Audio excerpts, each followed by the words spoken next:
Bismillahir-Rahmanir-Rahim. Certainly Allah's deen is Islam. 3. 19. What is Islam? Translation of Islam Kiya Hai. What did Allah say? The Quranic perspective. Ghulam Ahmed Parwez 1964.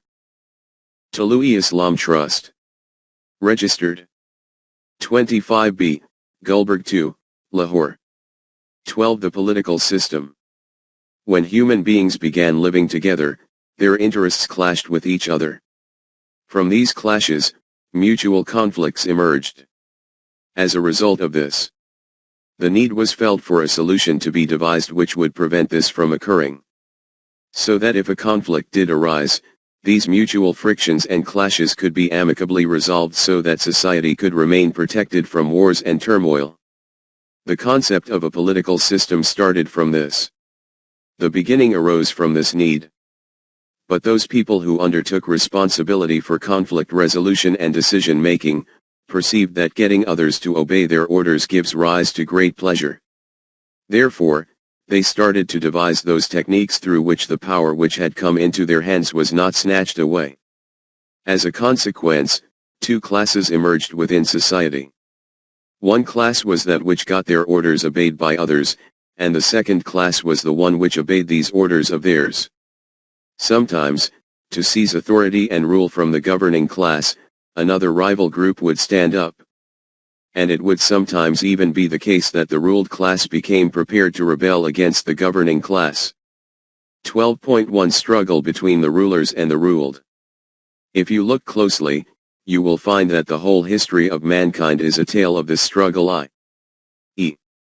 the effort of the ruling class was that the chains of their authority and rule keep becoming ever tighter and stronger. The desire of the opposing class was that government should fall into their hands. The effort of the ruling class was to keep suppressed any rebellion by the ruled class. And the effort of the people possessing vision and wisdom was, what solution can be devised so that both the political system remains in position, and there is also no conflict between ruler and ruled in society. Before we examine the solution which the Quran presents for this problem, it is necessary that certain important pieces of this story are brought to the fore. And it should also be seen what kind of efforts and attempts were made in this regard by men of intellect and vision. 12.2 Tribal System of Government. In the beginning, man lived a tribal life, i.e. members of one family all lived together.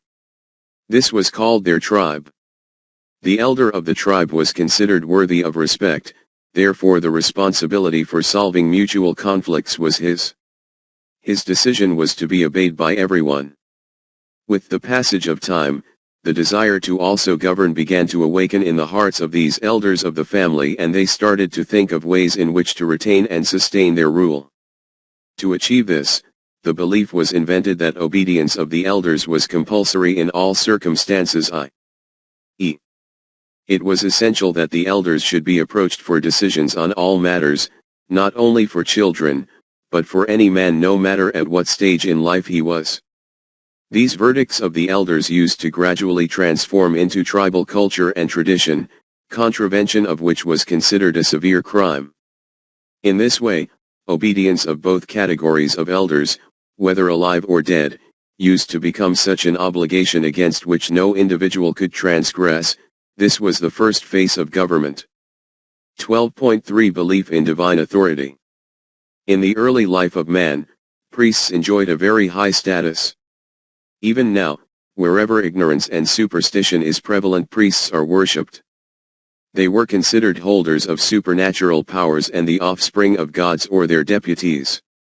Every individual was fearful of them and trembled, and could not allow even the passing thought in his heart of opposing any of their commands. These religious priests took advantage of the veneration of the people and extended their sphere of control beyond the four walls of their places of worship to the palaces of worldly government. For this, they invented the belief that they are the possessors of divine rights, i.e. God has created them in order to govern, and their orders are the orders of God Himself. Obedience to them is obedience of God, and disobedience to them is the disobedience of God, the penalty of which is both exemplary punishment in this world and consignment to hell in the next life. When worldly leaders saw that this is an extremely easy and successful technique by which to gain obedience of the public, because by this rule is over hearts and souls rather than over bodies, for which neither police nor armies are required, they joined forces with the priesthood. In this way, Raja, a dictator, or a king, as God's shadow on earth, started having his orders and wishes obeyed as if they were the orders of God. The self-created religion of men provided great strength to this type of rule. The blood-stained pages of history bear witness to this. The tyranny to which mankind was subjected to in the name of God via the hands of these divine wardens, the portion of poor Satan would not have been even a tiny fraction of this. 12.4 Theocracy. This political system is called theocracy, which was especially promoted by Christianity. Discussing Christianity, Viscount Samuel writes, Christianity has supported the doctrine, divine right of kings and must bear responsibility for all the evil consequences of that doctrine in the history of Europe. This was to maintain own rule by different ruses. Contrary to this, it also happened at times that in some tribe or nation the individual who possessed the greatest physical prowess, or the one who had acquired the most material power, would take rule into his own hands by overpowering and suppressing the rest. 12.5 Might is right. A little reflection will make this truth glaringly evident, that this doctrine of government continues to be prevalent from the beginning till today. Variations in the forms, appearances, and causes and means keep occurring, but the principle everywhere remains the same, that might is right. This happened during the era of ignorance and barbarism of man and is still happening in the era of civilization and development today. When those individuals possessing intellect and vision, who kept a close eye on affairs, understood the reason why the need for a collective system arose in society and what advantage was being taken of this, they tried to reorganize, according to their judgment, the system on correct lines. 12.6 Theory of contract. They stated that the citizens of a society should decide through mutual agreement what the rights and duties of the individuals in the state will be, and what the duties and liabilities of the government will be. The ratification of these rights and duties between the parties should be agreed via a contract. This doctrine is termed as the theory of contract.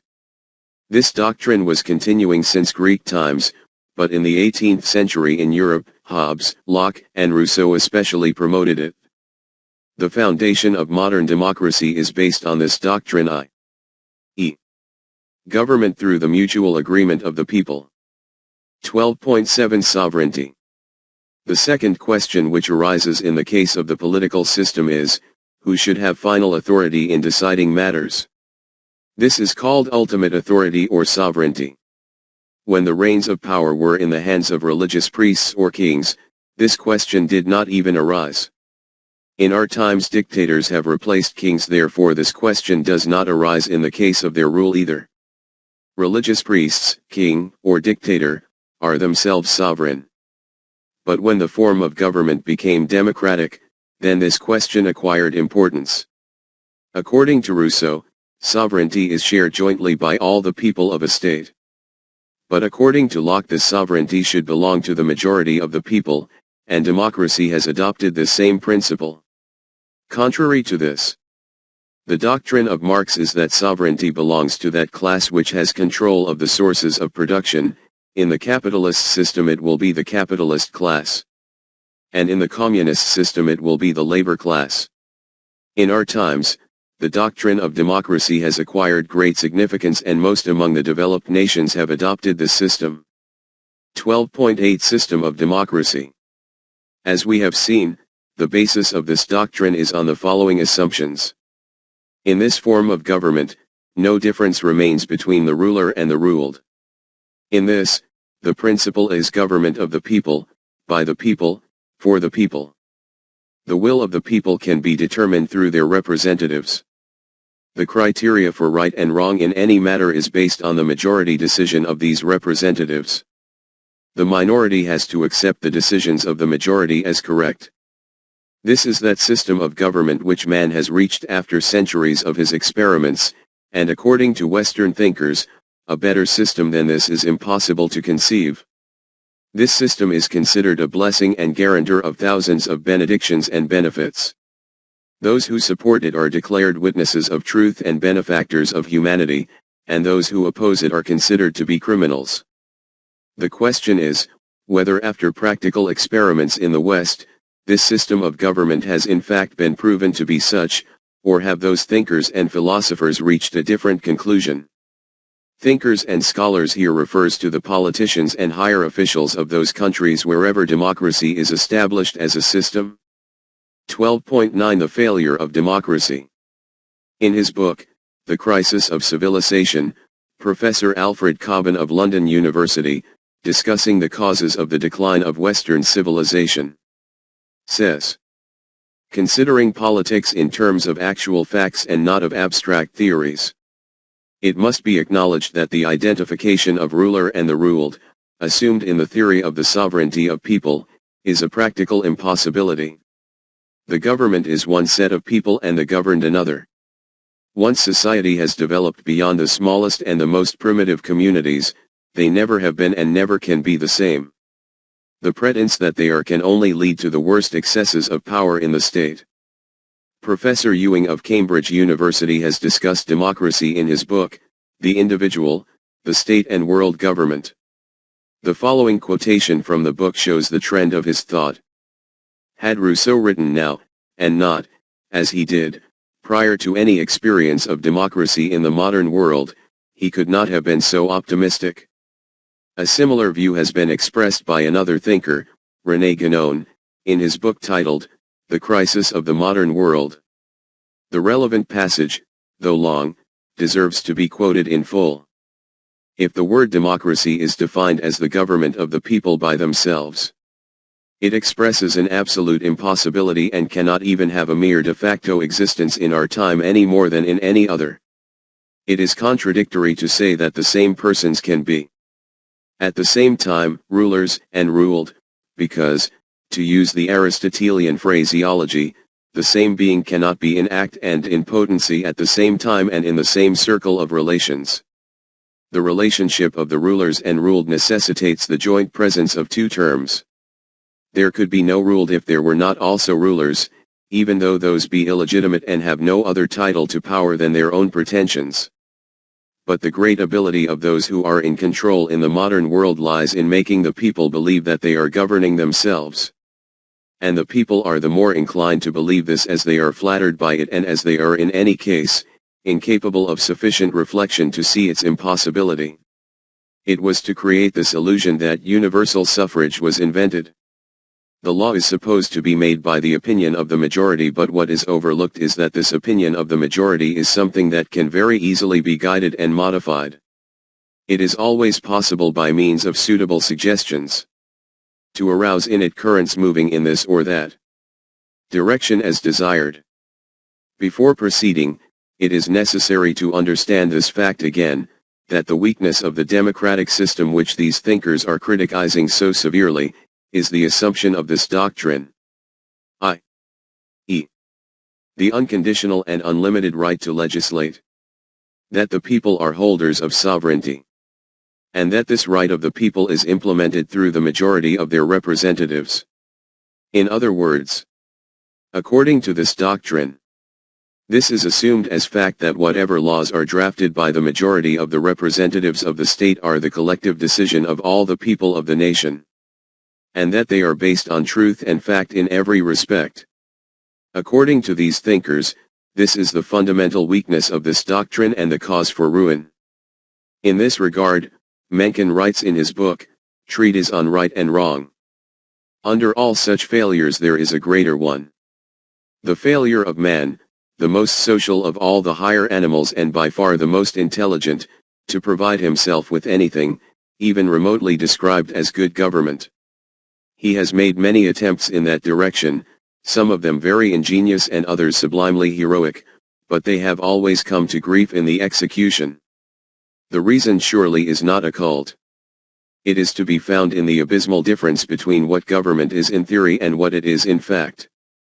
In theory it is simply a device for supplying a variable series of common needs, and the men constituting it, as all ranks of them are so fond of saying, are only public servants. But in fact, its main purpose is not service at all, but exploitation. 12.10 Investigation by UNO. In 1947, UNESCO, the cultural organ of the UN, set up a research committee in order to study and report in a scientific manner on the working of the democratic system in different countries. The committee obtained articles on democracy from the great scholars and thinkers of the world and published them in the form of a book. All shades of opinion were represented in the volume, which was published under the title, Democracy in a World of Tensions. The very first question posed by this committee was, what is the meaning of democracy? In response, it was admitted that this word was extremely vague and to date its precise sense has not been determined. A few went so far as to call it one of the most ambiguous words in current usage. The next question asked was, is the majority vote always correct, and a protest against it is a protest against democracy? The answer was, it does not, however, imply that the judgment of the majority is inerrant. And it, therefore, allows freedom to minorities to agitate and vote for the reversal of previous majority decisions. p. 504.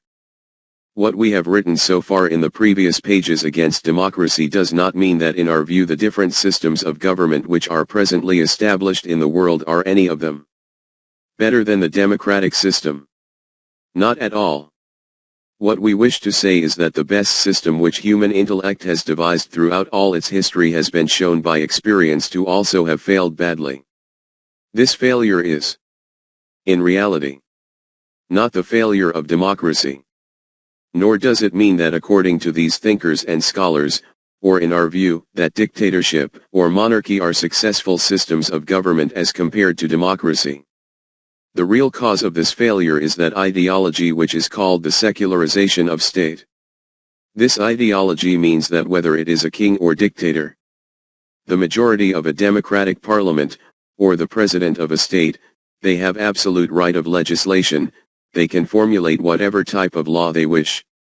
Whenever they wish, they can alter or revoke it and implement another law in its place. In this freedom of theirs there is no constraint. There are no such immutable limits which they cannot cross. There is no external criterion to evaluate the rights or wrongs of their legislation. This is the fundamental reason for the cause of the failure of whatever system of government human intellect has devised up till the present time.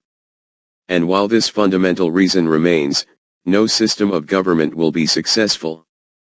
12.11 What harm does this cause? The question arises that, if there is no permanent criterion to judge between right and wrong, and the decisions made by the majority of the representatives of the state become the laws of the nation, what harm results? This question needs profound attention indeed. In this connection, first of all bear in mind this reality, that whether it is the common people of a nation or their representatives, and whether these representatives are in the majority or minority, they will in any case be human beings, and whatever weakness one man can have, this can be present in a group of men as well. Therefore, it is impossible to imagine, and the one who assumes this deceives himself, that a majority of representatives will become free from those attractions, desires, inclinations, and feelings which makes the limbs of a man shake. In the words of Lord Snell, governments are always composed of men who share the general imperfections of mankind, with the result that they can never be more noble or more enlightened than are the human beings who administer their laws and shape their policy. Aldous Huxley makes the same point in his book, Science, Liberty, and Peace, when he says, "There has never been a time when too much power did not corrupt its possessors. And there is absolutely no reason to suppose that in this respect, the future behavior of human beings will be in any way different from their behavior in the past and at the present time. Therefore, if the majority is also given the authority to legislate without any limits or restrictions, then the rights of other human beings can never be safeguarded through its hands. This will certainly be the fate of the people living within the boundary of the state itself.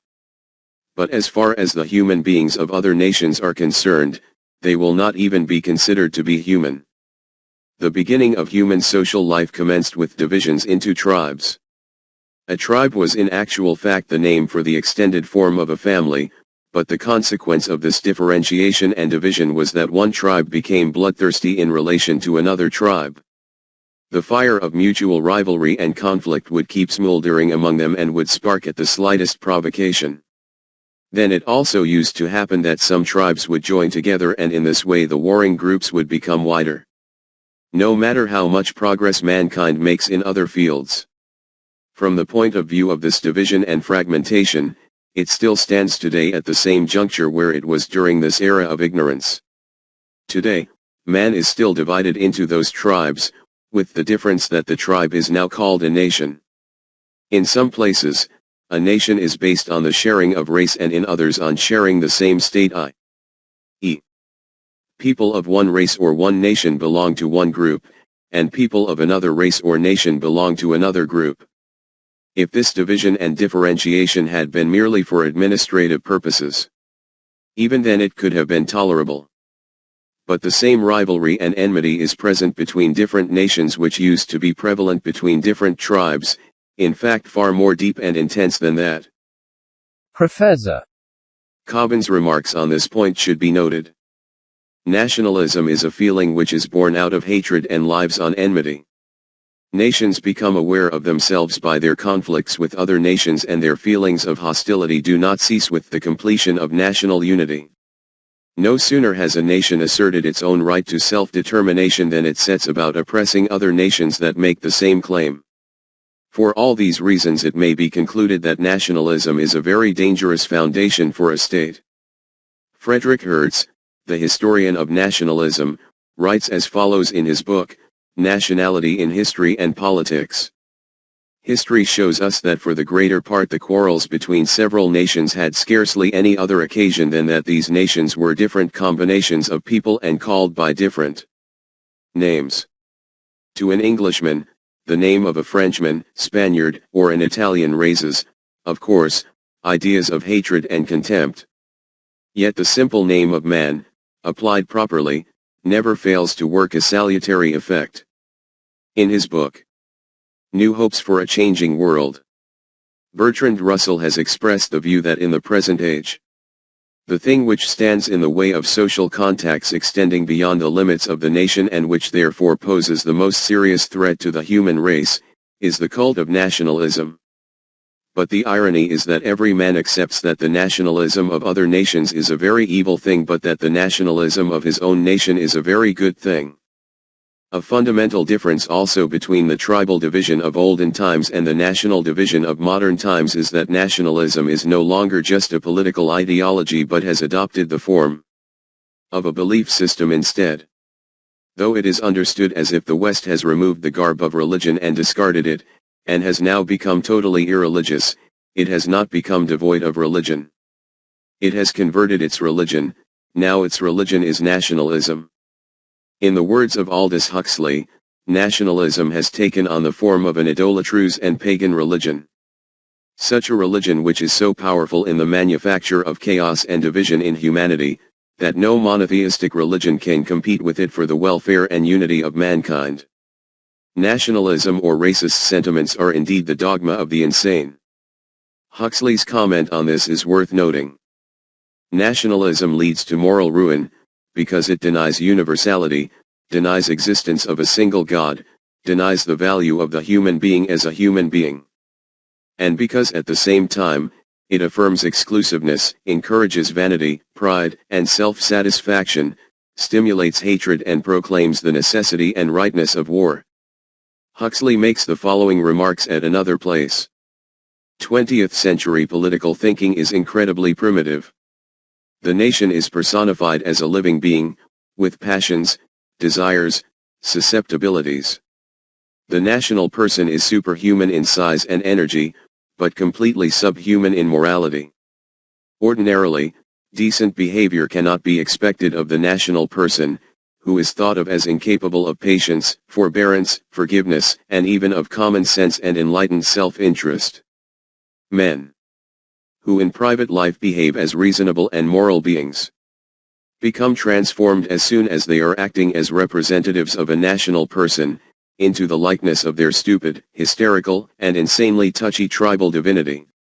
This being so, there is little to be hoped for at the present time, from general international conference.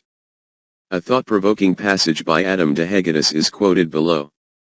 At the bottom of these two wars, there was the same anarchic division of the world into sovereign independent nation-states, which by their very nature, are forced to compete and conflict with each other and are unable to create a mutually healthy economic organization.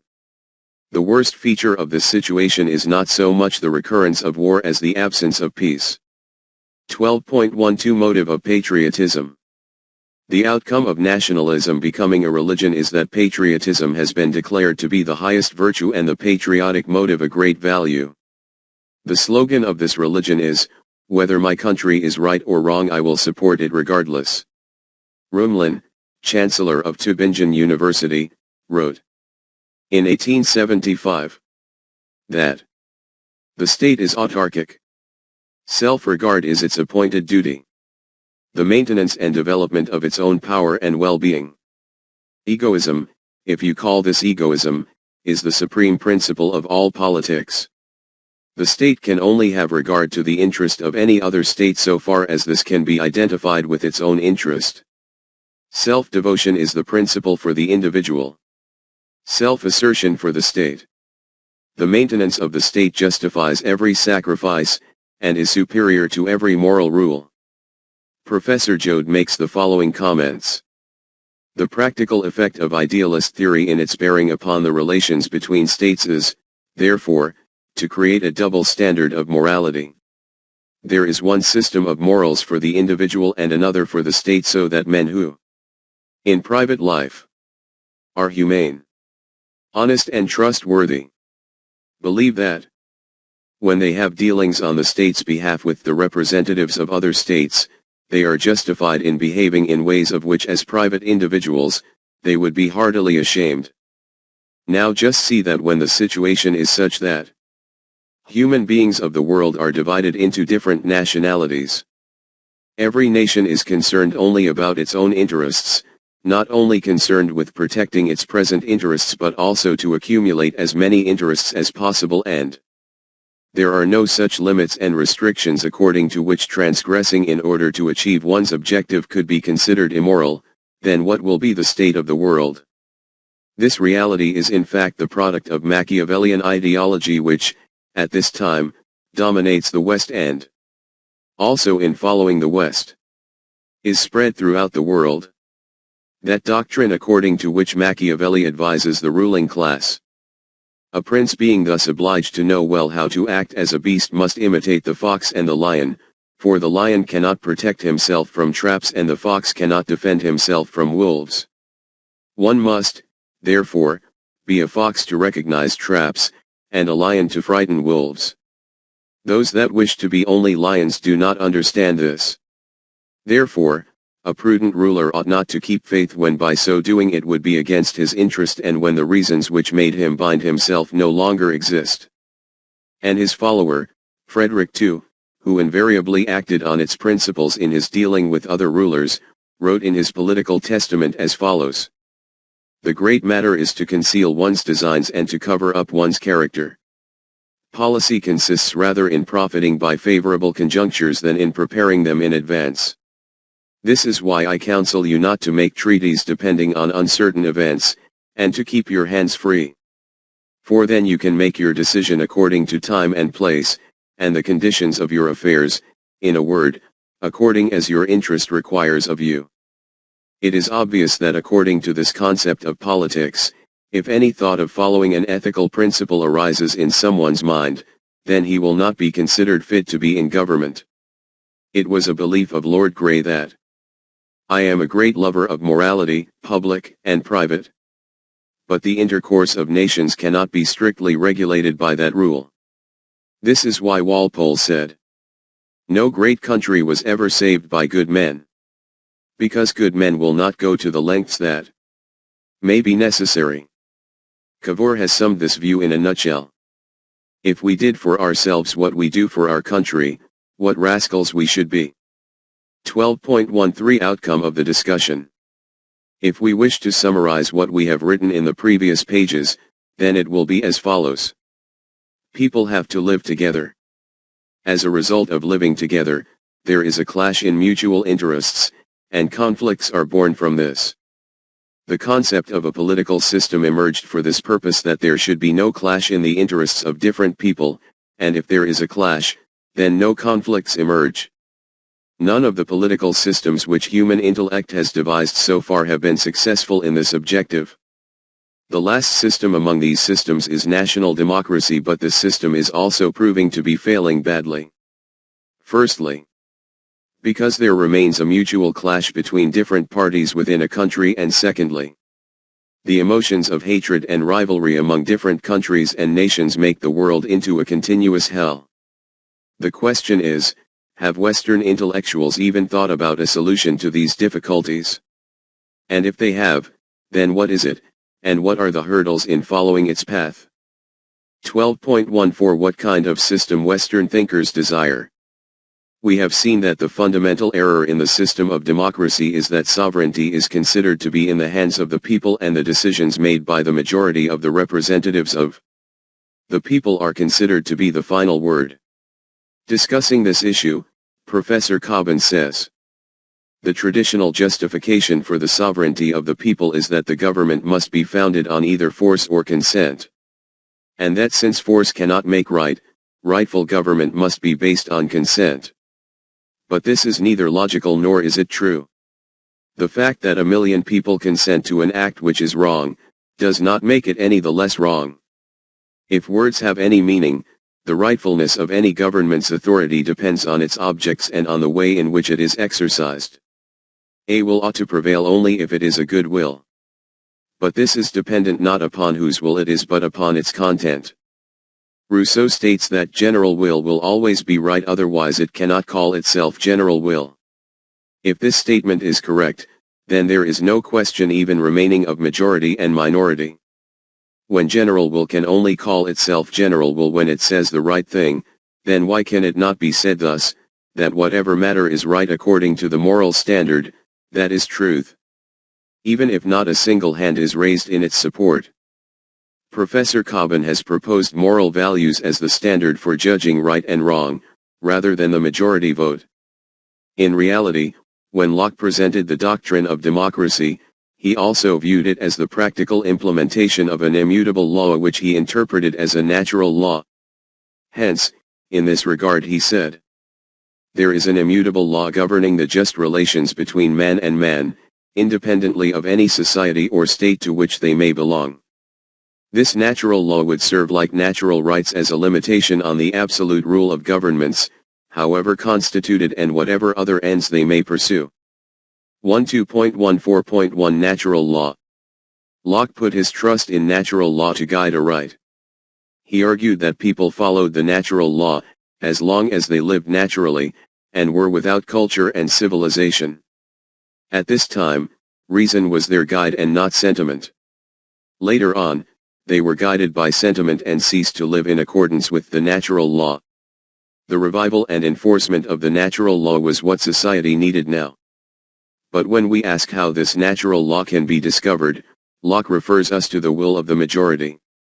Here he seems to be arguing in a circle. 12.14.2 Locke's mistake. Have you observed how such an eminent thinker is going around in meaningless circles around a central point, like a piece of wood ensnared in a whirlpool? Alarmed at the mistakes of human decisions and the intrigues of vested interests, he cries out, no government has the right to carry on doing whatever it wishes, it must remain obedient to the eternal law of nature. And when he is asked, where is this eternal law of nature to be found, he cannot conceive of anything else other than, this law will be found in the decisions of the majority. This is like standing under a dripping roof gutter to take refuge from the rain. However, we were saying that Western thinkers are now coming to realize this reality, that under the democratic system considering all decisions of the majority as being right in every circumstance, is wrong. For any decision to be right or wrong an external criterion is needed. According to Locke, this external criterion is the natural law. Professor Cobbin calls it the moral standard. 12.14.3 Divine Law. The famous Italian patriot Mazzini, however, puts it in a more definite shape when he says that the principle of universal suffrage was a good thing, inasmuch as it provides a lawful method for a people for guarding against forces of destruction and continuing their own government. However, for a people who have no common beliefs, all that democracy can do is to safeguard the interests of the majority and keep the minority subdued. We can, he adds, be subject to God or to man, one man, or more than one. If there be no superior authority over man, what is there to save us from the subjugation of powerful individuals? Unless we have some sacred and immutable law which is not man-made, we can have no standard for discriminating between right and wrong. A government based on laws other than God's will, he continues, produces the same result whether it is a despotic or a revolutionary one. Without God, whoever is in authority will be a despot. Unless a government conforms to God's law, it has no right to govern. The purpose of government is to enforce God's will. If a government fails in its purpose, then it is your right and duty to try for and bring about a change. In other words, it means that according to Mazzini, the criterion for right and wrong should be the divine laws whose implementation is the duty of a government. It is obvious that these divine laws can be availed from religion. 12.14.4 Divine laws cannot be obtained from Christianity. But in the words of Professor Jode, the state of the religion, Christianity, which is prevalent in Europe, is such that Christianity places man's true life not in this world but in the next. While the next is wholly good, this world is conceived to be, at least to some extent, evil. While the next life is eternal, life on earth is transitory.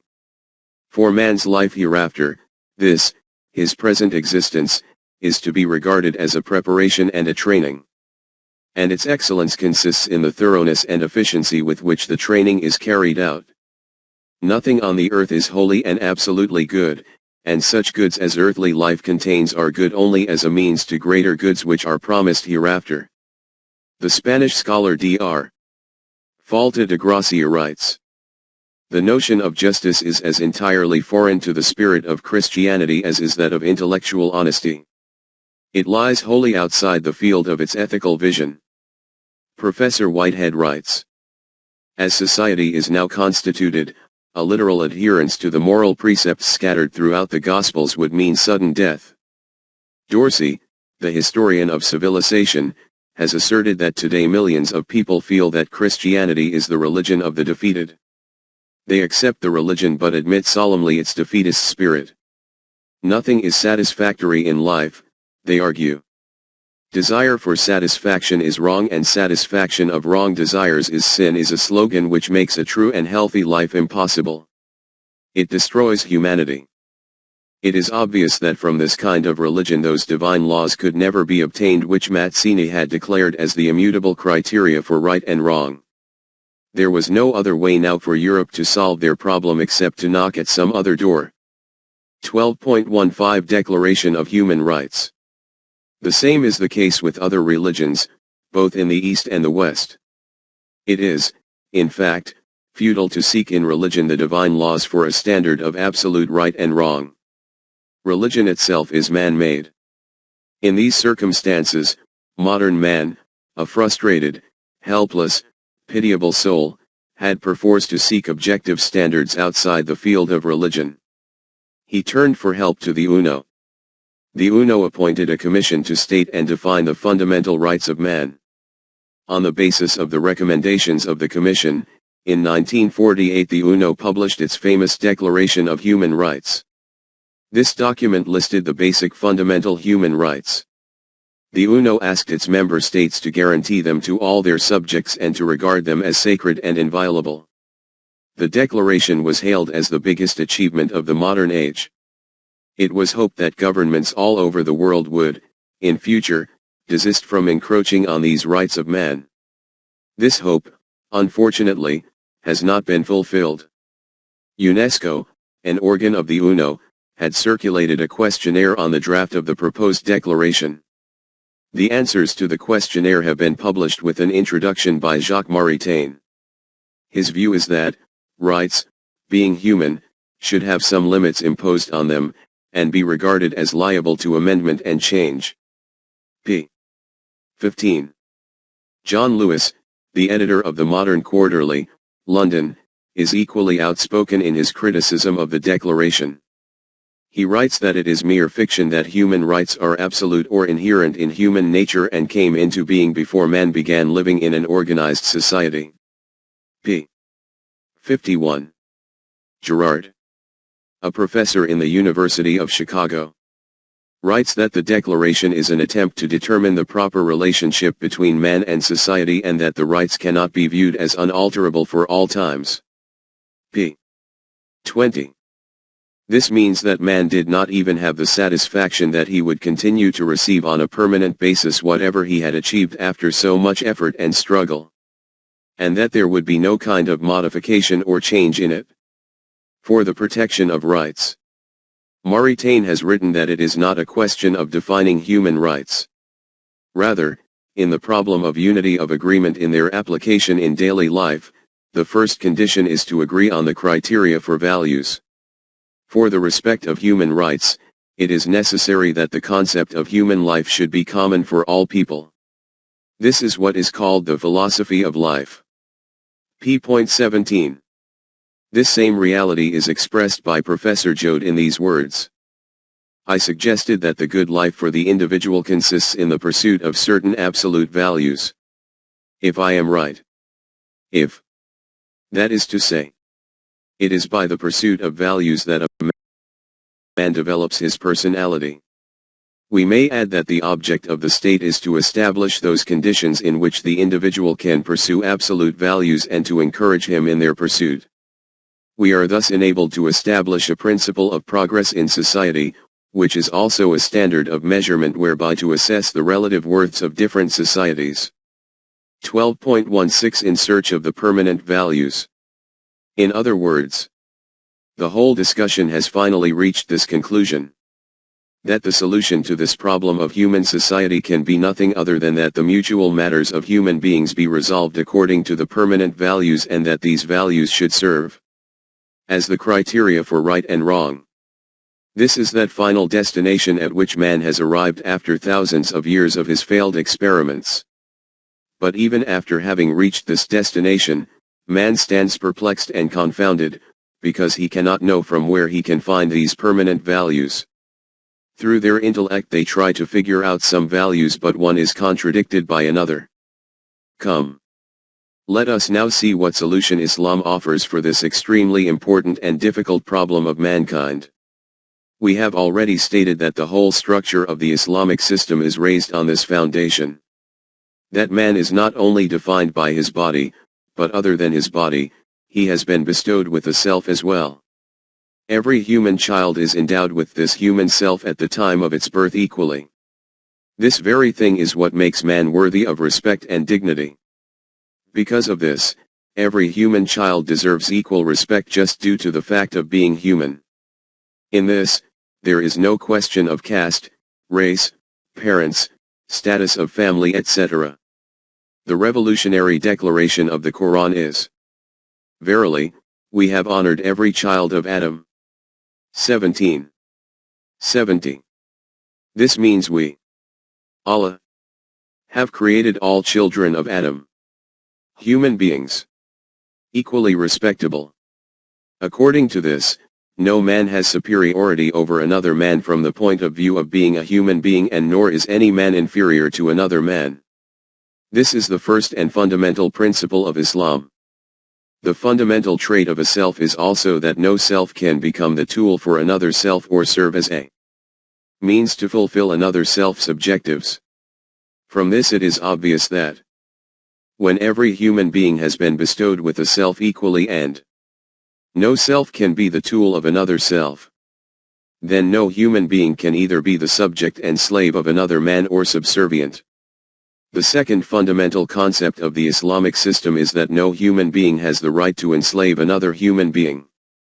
The Quran states, "It is not right for man that Allah should give him the book of law, power to judge and even messengerhood, and he should say to his fellow beings to obey his orders rather than those of Allah.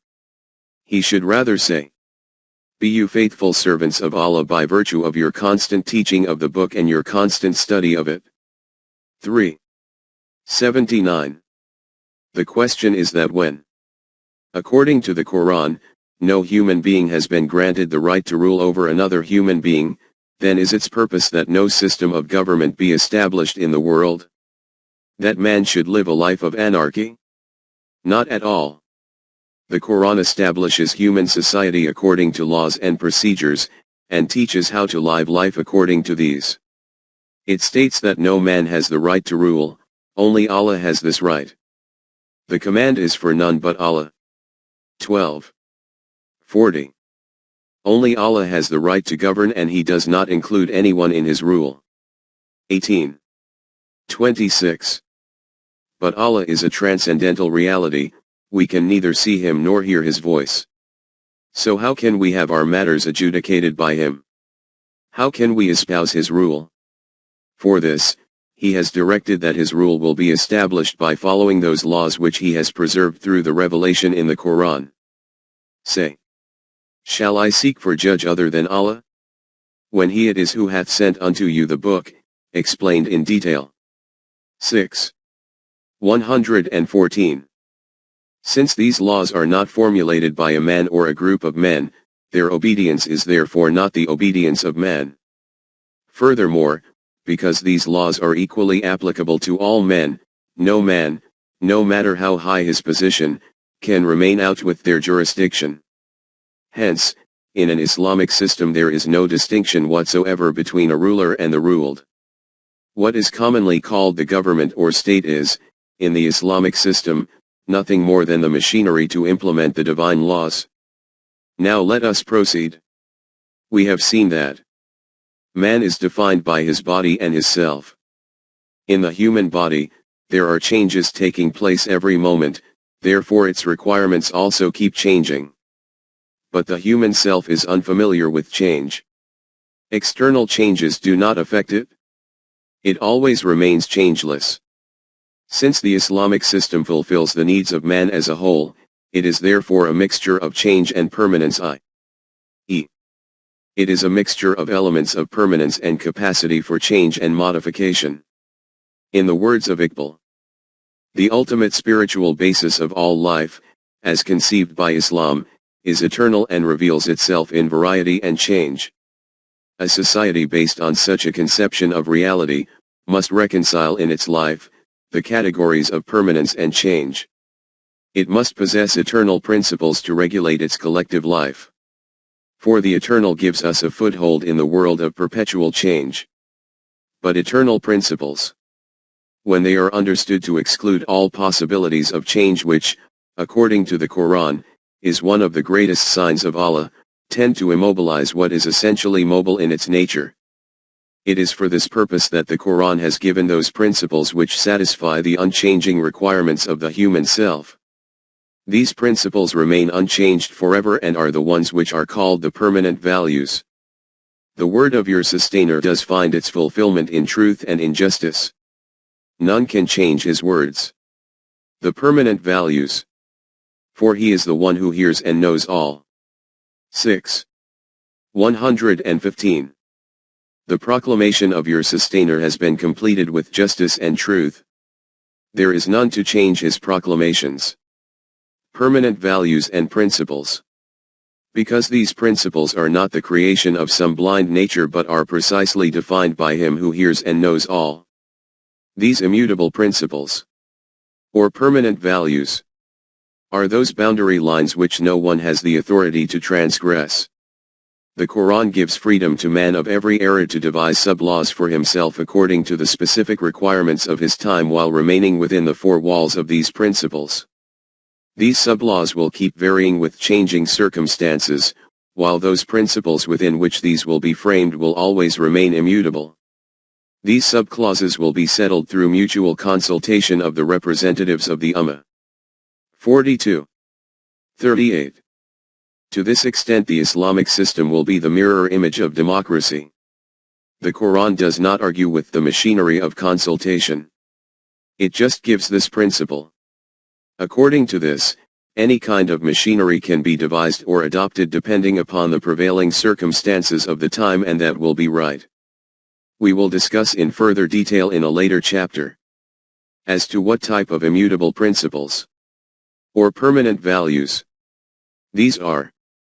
At this point it is important to clarify this much. That when an individual decides to live under the system, then he will know with certainty and without any doubt that whether people come and go, government forms, or dissolves, no one will be able to make any change or modification in these principles. Similarly, other nations of the world will also have complete surety and security that this nation will never overstep these principles. Today the state of the world is such that, if there is a presidential election in the USA, or the death of a head of state in Russia, the heart of the whole world starts palpitating because it is unknown what the policy of the new ruling party will be. This is because they do not hold such principles which are immutable. Even their constitution can be changed. But in the Islamic system, a change in government, or the death of a person in a position of the highest responsibility, cannot affect state policy in any way. This policy remains within the confines of these permanent values which are determined not by man but by Allah, and which no one has the authority to change. In this system, the authority to formulate a constitution and legislation is not unlimited, it always remains within the boundary of these principles. That is why, in this system sovereignty only belongs to the Book of Allah, which is the last, complete, and immutable code of life for the whole of mankind. 12.17 Concept of global humanity. Now let us look at the second pillar of the political system, i.e. nationalism, which has made the world into a hell. The fundamental concept presented by the Quran is that humanity is an indivisible unit and the division of it into different parts is the greatest of crimes. This concept of the oneness of the Creator is the foundation stone of Quranic teaching and its system.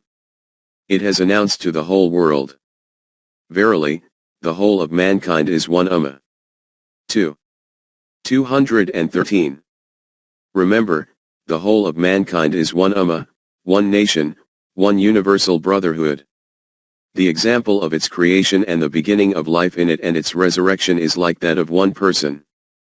And your creation or your resurrection is in no wise but as an individual self. 31. 28. The great aim of the teaching which was continuously revealed from Allah was to maintain the unity of mankind. Those who oppose this teaching are charged by the Quran with the greatest crime of all, and who sunder what Allah has ordered to be joined. 2. 27. That which Allah had ordained to be kept united, they shatter into pieces. 12.18 The practical program of the Quran. The great beauty of the Quranic teaching is that it not only presents concepts and principles, it also puts forward a program to shape these concepts practically. The beginning of the practical program which it has given for the unity of mankind is referenced from the time of Abraham. The Quran tells us that the different nations of the world had built their own individual national houses. Similarly, different religions had established their own respective centers. Nowhere in the whole world was there such a house which could be called the center of universal humanity. Therefore, for this purpose Abraham was asked to lay the foundation for such a center which could be declared as the house for global humanity. In Surah Al-Imran it is noted, the first house appointed for men was that at Bakkah, full of blessing and of guidance for the whole of mankind. 3. 96. It is a reality that the first house which was made for the good of all of mankind, which was this very Kaaba, was constructed in the abundant land of Makkah and was to serve as a lighthouse for the guidance of the whole of mankind. Its fundamental aim was, whoever enters it attains peace and security. 3. 97. whosoever comes within its protection, is secured from all the dangers of the world. It is obvious that by house is not meant a house made of mud and bricks.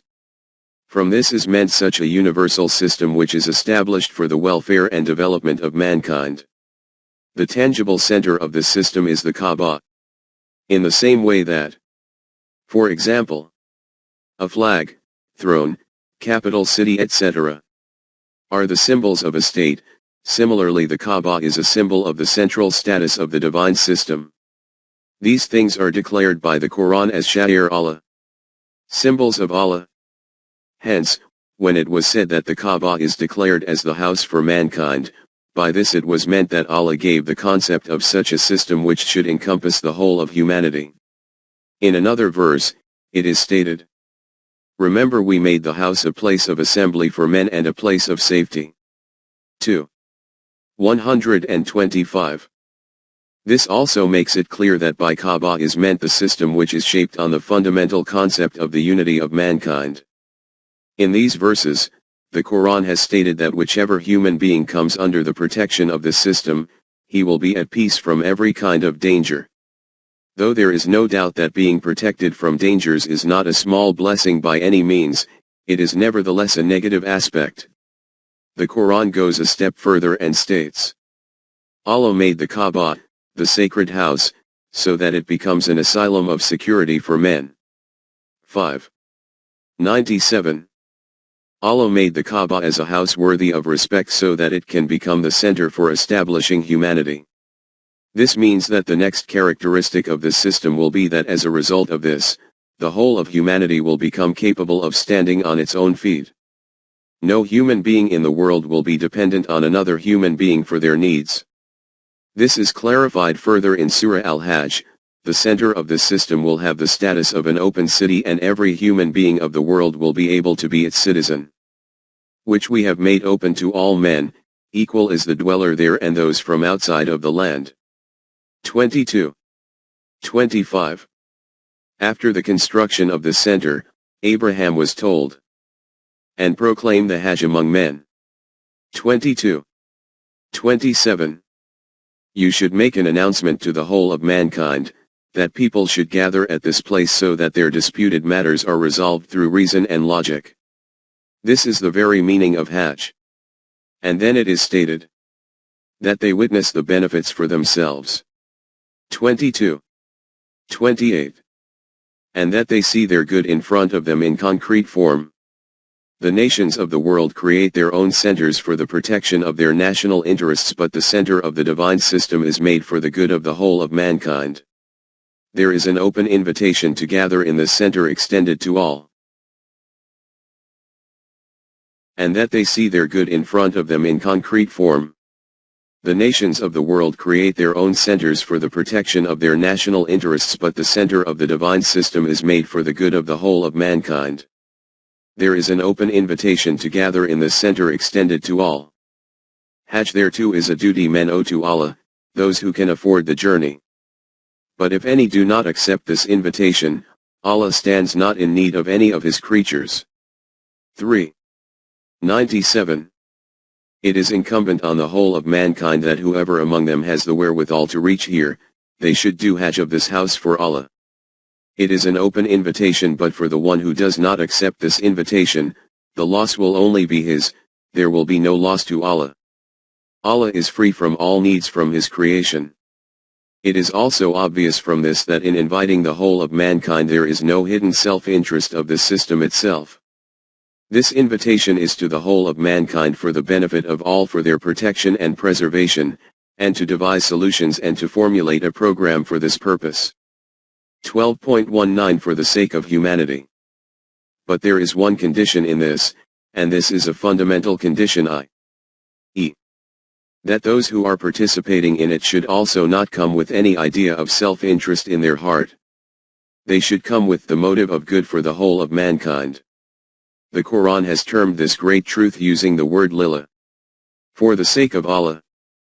In another verse it is stated, fulfill these gatherings for Allah. 2. 196.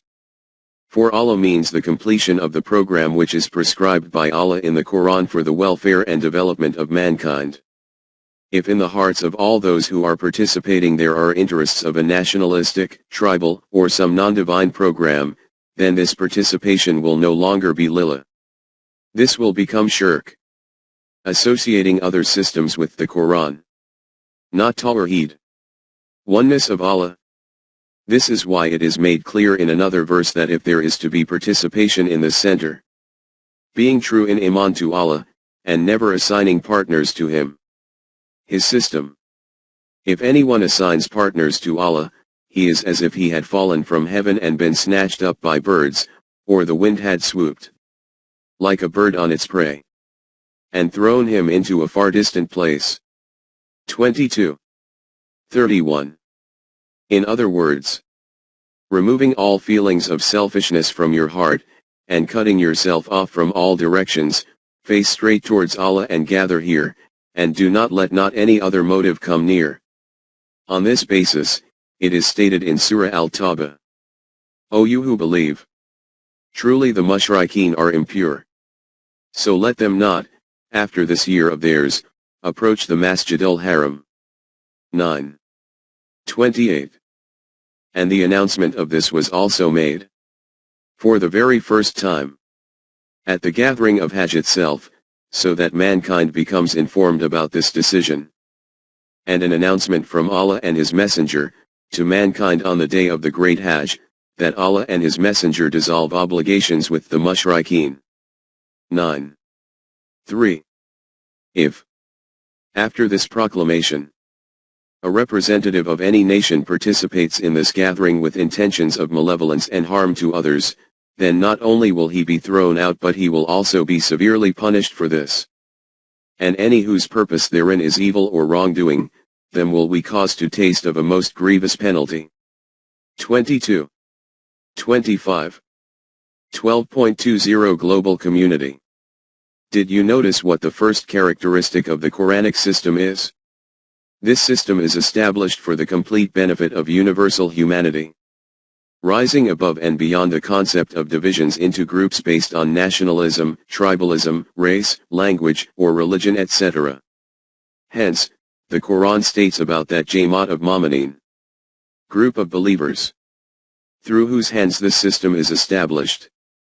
You are the best of peoples, rising from mankind, enjoining what is right, forbidding what is wrong, and having iman in Allah. 3. 110. In Surah Al-Baqarah it is firstly stated that the Kaaba has been proposed as a center of your system, and after this it is stated, thus have we made of you an ummah justly balanced, that you may be witnesses over mankind. 2. 143. And in this way, we have made you an international ummah, i.e., such an ummah which is equidistant for all of humanity, so that you can be a witness on the conduct of all men, and that your messenger, center of the system, is a witness on you.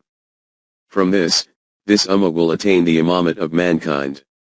Just like Abraham, I will make you, Abraham, an imam for mankind.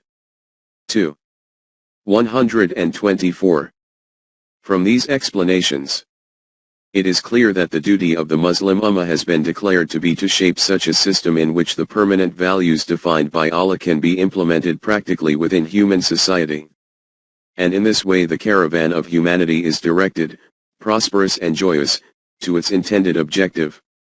Hajj is a segment in the practical program of this system, in which the Muslim Ummah invites all those nations who are willing to participate for this aim, that they should gather in the center of this system and provide practical evidence for the tasks of welfare and development for mankind. In this way, the Quran keeps broadening the paths of its universal system, so that the whole earth shines with the light of its sustainer, and the earth will shine with the glory of its sustainer. 39. 69. 12.21 Religious freedom. Have you noticed how the Quran keeps referring to an-nas, mankind, in this system from the beginning to the end? This is the first system in the world which is proposed for the universal good of mankind. The need for this system arose because had not Allah checked one set of people by means of another, there would surely have been pulled down monasteries, churches, synagogues, and mosques, in which the name of Allah is commemorated in abundant measure. Allah will certainly aid those who aid His cause. For verily Allah is full of strength, exalted in might. 22. 40. From the above discussion, this reality has become clear to us that the Quranic system is the system of universal humanity which takes us out of the narrow spheres of nationalism, tribalism and religion into the boundless environment of universalism.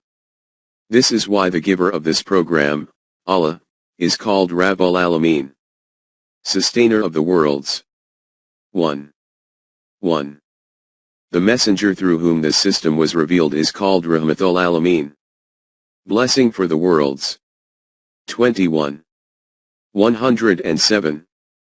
And the book of this system is called Zikrul Alameen, eminence for the worlds. 6. 91.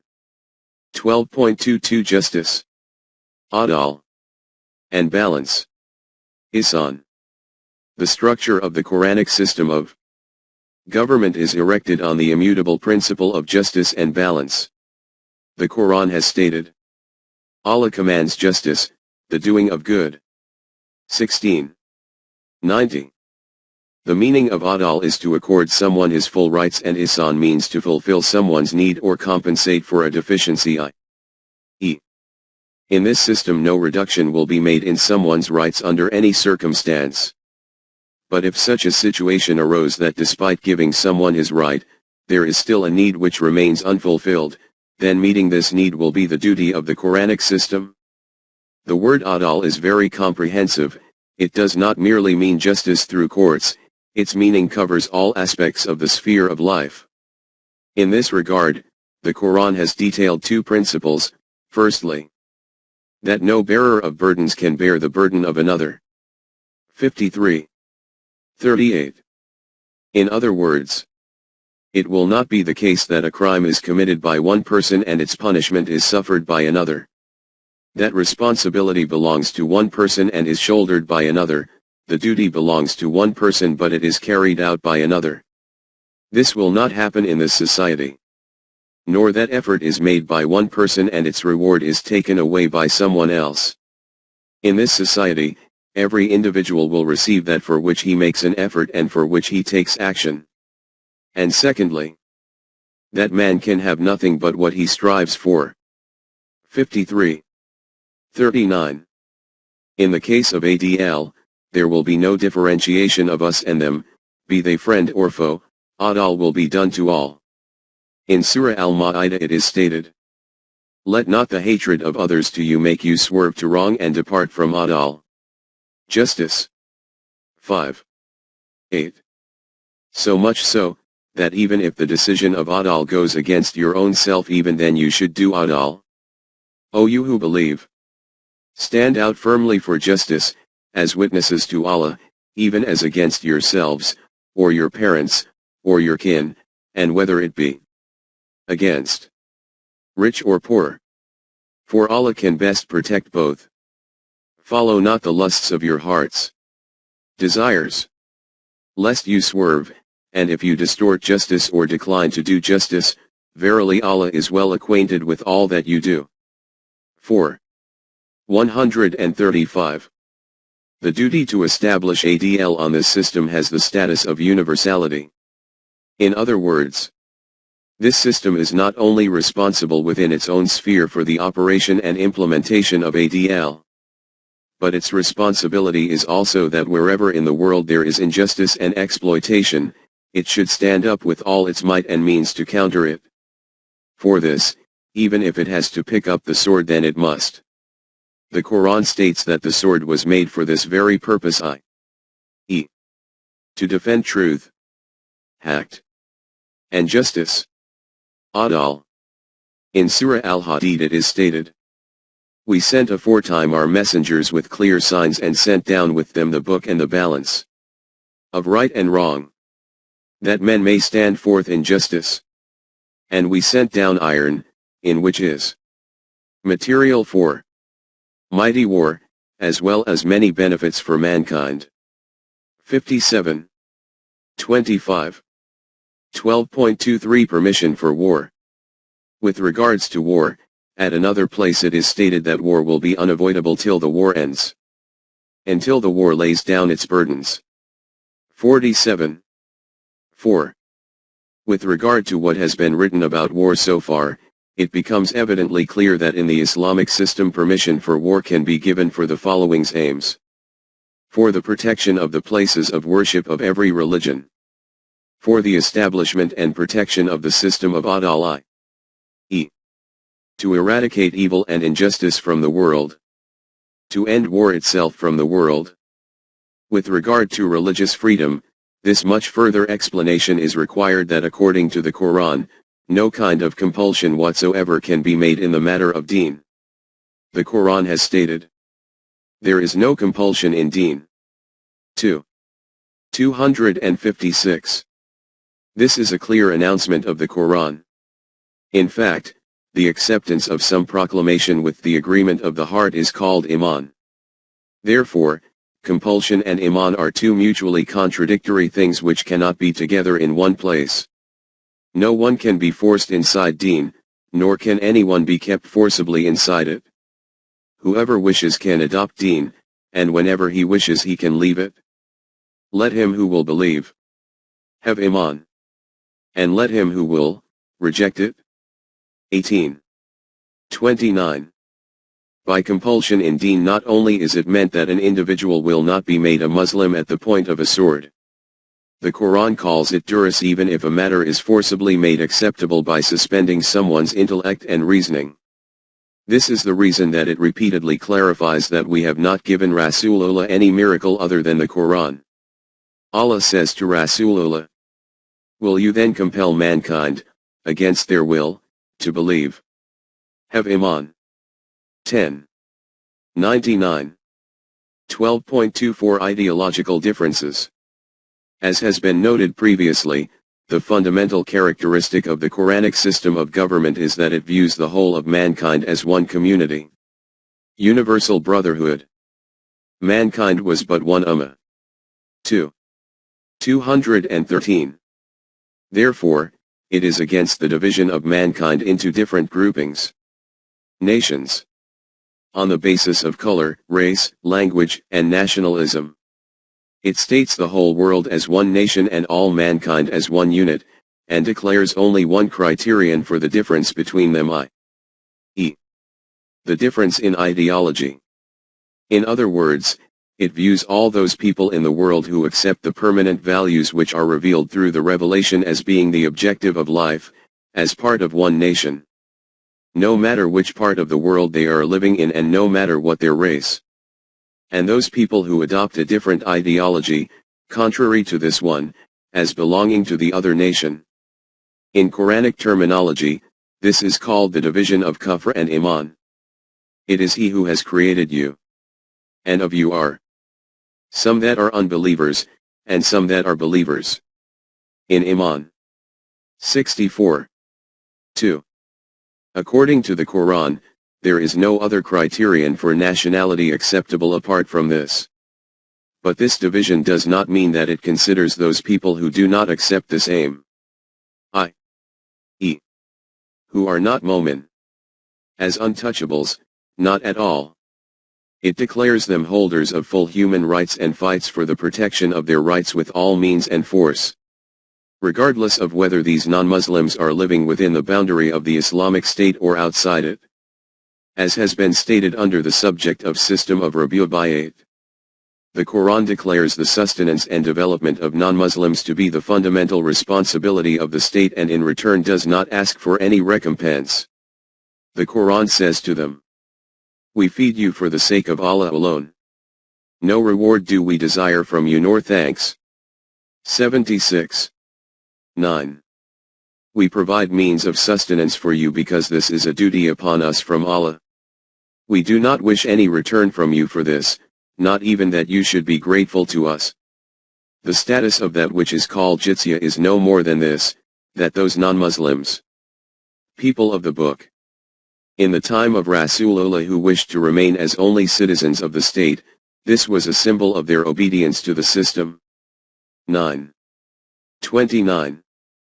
We have seen that the ultimate objective of the Quran is that there should be one system established in the whole world, and its aim should be the implementation and preservation of the permanent values which were received through revelation for the prosperity and development of mankind. Till the time that such a system is not established in the whole world, and the world remains divided into nation-states, the Islamic system will cooperate with other nations in all matters which are for the good of mankind. Help you one another in righteousness and virtue, but help you not one another in crime and malice. 5. 2. This is also obvious that when the Quranic system declares the whole of mankind as being one community and accepts all mu'mineen of the world as one nation, then the idea of religious sects and political parties cannot even be conceived of within a Quranic state. It declares sectarianism to be shirk. 30. 31-32. And tells Rasulullah that he has nothing to do with such people who create sects. As for those who divide their deen and break up into sects, you have no part in them in the least. 6. 159. According to the Quran, mutual differences are a punishment from Allah. Be not like those who are divided amongst themselves and fall into disputations after receiving clear signs. For them is a dreadful penalty. 3. 105. And remaining protected from this, his blessing. If your sustainer had so willed, he could have made mankind one people. But they will not cease to dispute, except those on whom your sustainer has bestowed his mercy. Rahmath. 11. 118-119. And as far as political parties are concerned, the Quran declares their existence to be a concoction of pharaonic wisdom. Truly Pharaoh elated himself in the land and broke up its people into parties. 28. 4. In this system, there will be one constitution for all, and its principles will be immutable. And according to this constitution the whole of the Ummah will establish the system of Adal and Rabu'iyat, for which no illegitimate means or method will be adopted. Its objective will be to make the whole world into one universal community, and by establishing peace among the whole of mankind, its ultimate goal will be to provide the means of sustenance for their realizable hidden potentials. And this is Deen, straight and true. 98. 5. Today, man, plagued by nationalism, is in search of such a religion which can remove its burden from his chest. In this regard J. M.